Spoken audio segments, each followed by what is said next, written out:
So I'm going to be really honest with you today. There are some passages in the Bible that are just easier to do than others. Would you agree? There's some things it's like, okay, I can do that. And there's other things that you're just like, really? I really have to try to do this? And that's kind of how I feel today about the beginning of the letter of James. And if you look in James chapter 1 and verses 2 to 4, he says, "My brothers and sisters, whenever you face trials of any kind, consider it nothing but joy." And frankly, sometimes I struggle to do that. And I'm facing some trials of my own. They mostly have to do with physical things and getting older and my body just not working the way it used to. And it ticks me off and it makes me angry and it makes me sad and depressed. And it's hard when things like that we all face.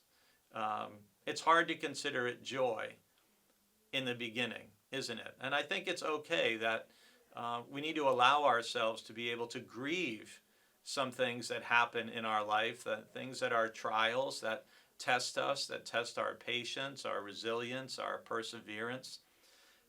But we and I, have to try to live into our verses for the day, which follow verse 2 in chapter 1, and that's James 1, 3, and 4, because you know that the testing of your faith produces endurance, and let endurance have its full effect, so that you may be mature and complete and lacking in nothing.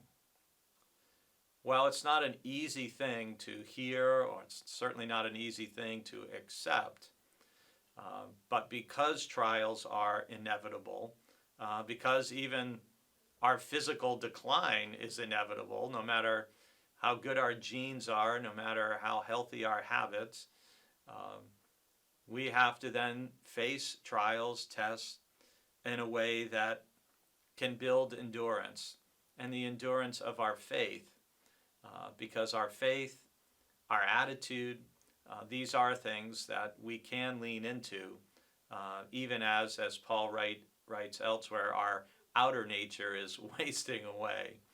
So I just want to share with you today that whatever trials you're facing, whatever is testing your spirit, your attitude, your faith, well, there may be times when it's hard to consider it a joy. I do pray that God will help you work through whatever you're facing, and that it will help you to grow in maturity and wholeness, and that it will end up eventually strengthening your dependence upon God and not weakening it. There's something very humbling about trials and tests, and above all, they make us realize we're not self-sufficient, and we truly do need God in our life.